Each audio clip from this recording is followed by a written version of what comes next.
If you've been watching green hydrogen content in 2025, you've probably noticed something strange. Depending on which video you click, green hydrogen is either basically at $2 per kilogram, or it's still wildly uneconomic and collapsing under its own hype. Both claims can sound convincing, and both can be wrong in the same way. They treat green hydrogen cost like a single global number, when in reality it's a local, project-specific outcome driven by a handful of variables that either behave in your favor or destroy your economics. So in this video, we're going to do the unglamorous thing. Walk through the real cost drivers with no marketing math, no vague promises, and no wishful assumptions that only work inside a slide deck. Let's start with the first truth people avoid saying out loud. In 2025, the cost of green hydrogen is not low. Not in the general sense that most people mean it. Can it be low in a very specific place with a very specific power contract and a very specific incentive structure? Yes. But if someone is speaking in absolutes, green hydrogen is now cheap. They're either selling a narrative or they're ignoring the variables that actually dominate the result. Green hydrogen economics are not primarily about electrolyzers. They are about electricity. Electricity is the kingmaker. Everything else is second. And until you accept that, every cost conversation becomes a marketing conversation. So what do we mean by real cost? We mean a cost estimate that can survive stress testing, not the best case scenario, not the press release number, not the number that assumes perfect utilization, perfect power prices, perfect financing, and perfect policy stability for 20 years. Real cost is what happens when your assumptions encounter reality. Power prices move, equipment degrades, grid connections get delayed, EPC costs change, interest rates shift, off-takers renegotiate, and policymakers adjust rules. Real cost is the number that doesn't collapse when you treat risk like it's real, because it is. Now, here's the framework I want you to hold in your mind throughout this video. The levelized cost of hydrogen, the number everyone talks about, is essentially the total lifetime cost of producing hydrogen divided by the total lifetime kilograms produced.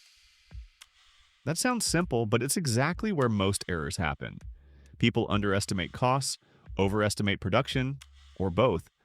And when both happen simultaneously, you end up with the magical $2 per kilogram number that looks amazing on paper and falls apart in due diligence.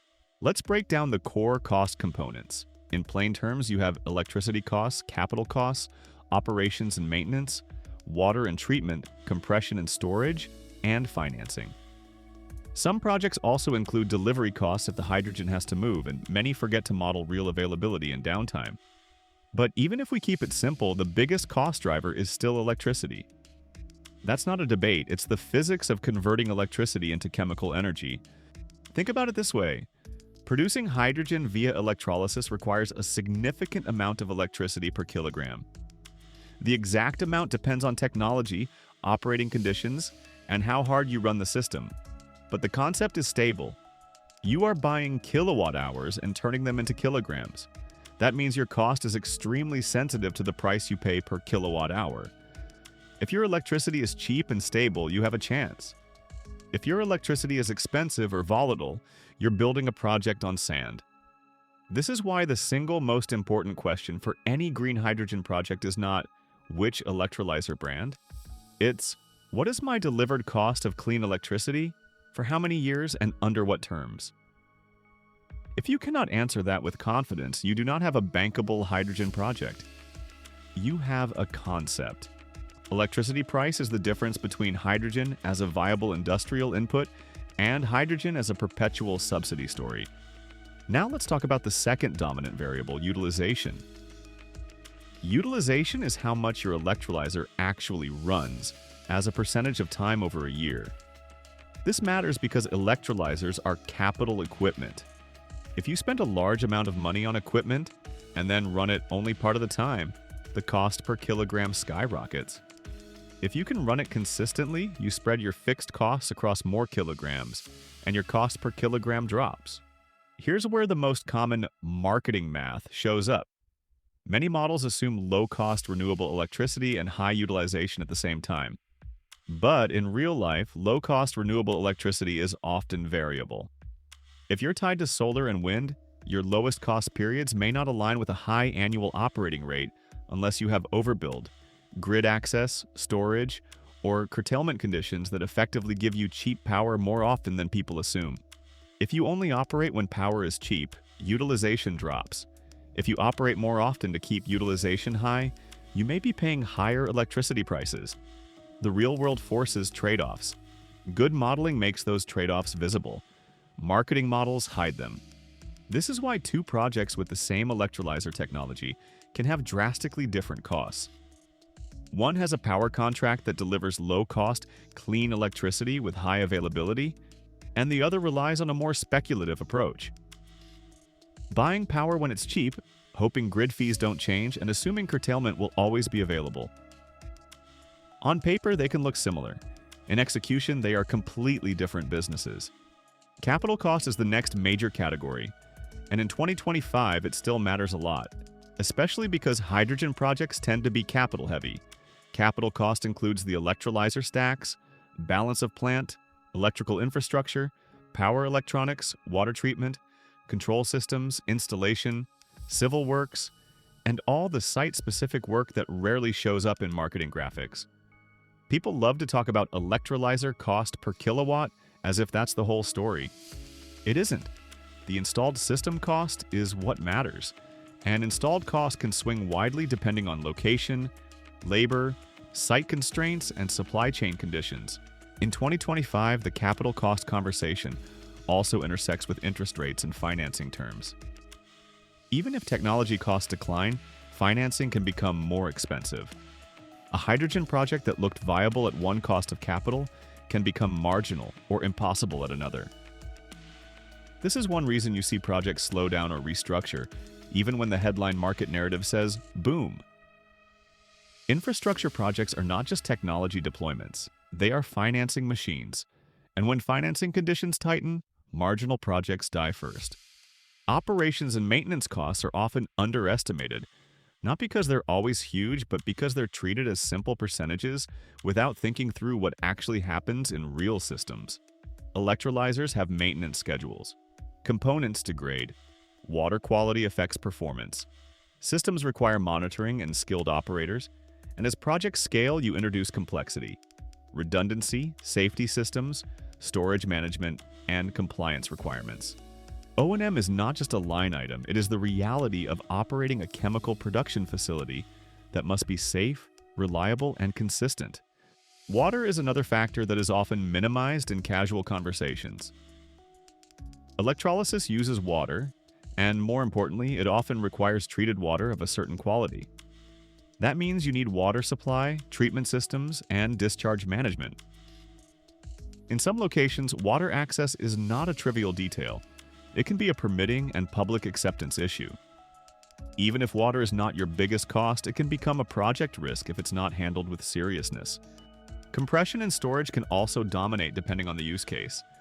Hydrogen is not always used at the pressure it's produced. Many industrial customers require specific pressure levels, and storage can be essential for smoothing operations, aligning production with demand, or providing reliability. Storage is where hydrogen can shine compared to some alternatives because it can scale for long durations, but it's not free.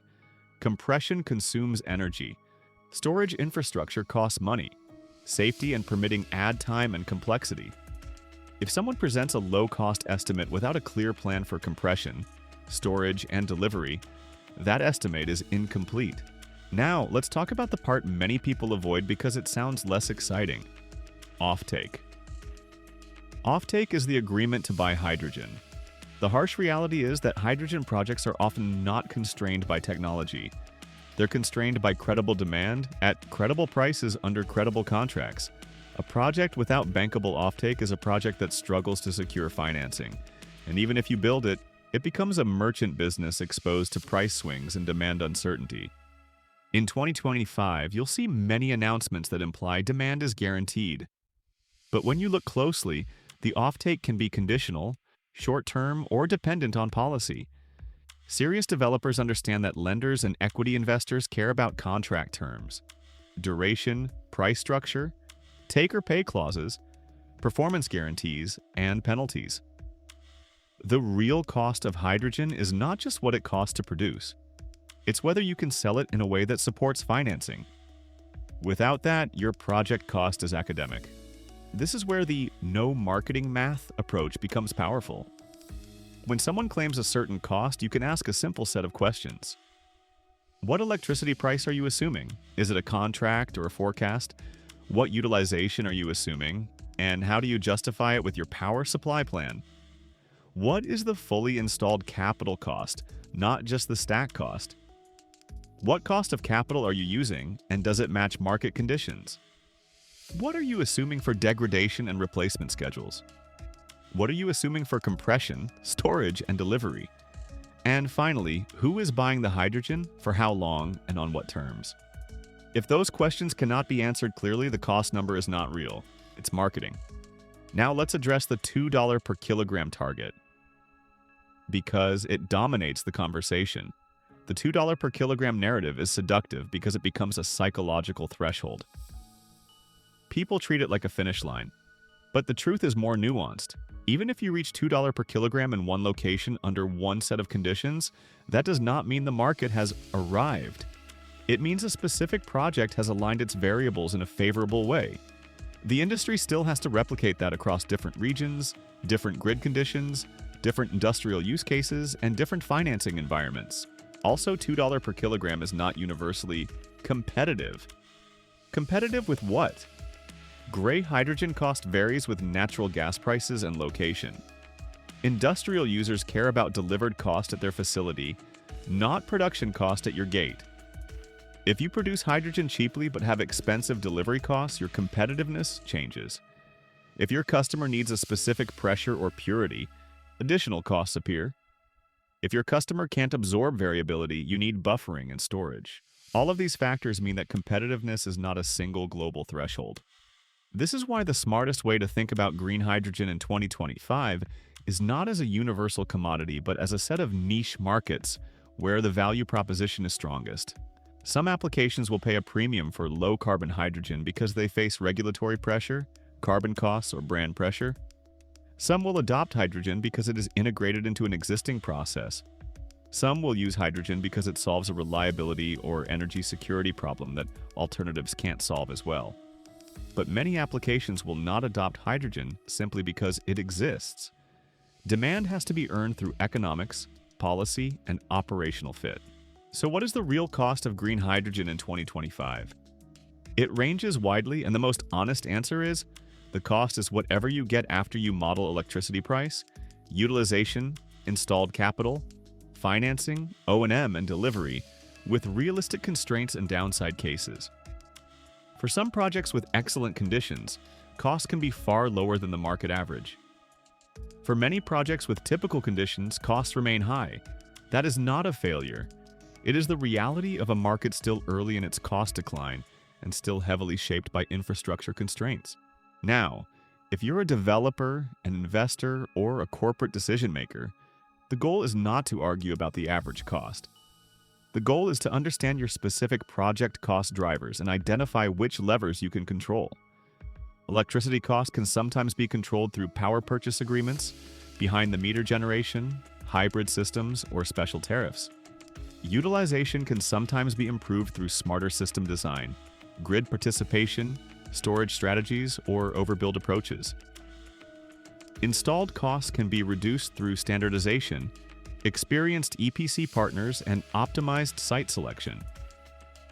Financing costs can be reduced through bankable offtake, de-risking measures, and credible execution plans. But here's the part that separates serious projects from hype projects. Not all levers are equally controllable. Some developers try to control costs by assuming future declines rather than designing for present conditions. That's not control. That's hope. Hope is not a strategy. A bankable project is one that works under today's conditions, with upside if costs fall, rather than one that requires a perfect future to survive. Let's talk about why so many projects stumble between announcement and execution, especially in 2025 when momentum feels high. First, interconnection and grid access. Many projects underestimate how long it takes to secure grid upgrades, approvals, and timelines. Second, permitting and community acceptance. Hydrogen projects involve industrial infrastructure, and public perception can be a real factor. Third, offtake uncertainty. Even when companies express interest, getting to a contract that supports financing can be slow and complicated. Fourth, inflation and EPC risk. Construction costs can move. Labor constraints can delay schedules. Fifth, policy uncertainty. Incentives can be powerful, but rules can change, and compliance can be complex. All of these risks feed back into cost. If a project is delayed by a year, financing costs increase and the cost per kilogram rises. If equipment supply is delayed, you can miss favorable power pricing windows or offtake timing. If grid upgrades are required, capital cost increases. If your policy pathway becomes uncertain, your financial model changes. Real cost is not just the output of a spreadsheet, it is the output of a project's ability to execute. This is why I keep coming back to no marketing math. Marketing math assumes perfect execution. Real project math prices in friction, and friction is everywhere in infrastructure. Now, let's make this practical. If you want a quick mental model to evaluate green hydrogen cost claims in 2025, focus on 3 checkpoints. First, power. Do they have a credible plan for low-cost clean electricity? And is it contract-backed? Second, utilization. Do they have a credible operating plan that matches their power supply reality? Third, financeability. Do they have offtake and risk mitigation that can attract serious capital at reasonable terms? If any of these 3 are weak, the cost claim is fragile. If all 3 are strong, then the project might actually be part of the real boom, not the press release boom. And that's the key point. There is a boom in attention, a boom in announcements, and a boom in strategy documents. But the real boom, the only one that matters, is bankable projects reaching final investment decision and then operating reliably. That boom will be selective. It will not be evenly distributed, and it will reward disciplined developers more than loud narratives. So where does that leave us? It leaves us with clarity. Green hydrogen in 2025 is not a simple story. It's not "it's here" or "it's dead."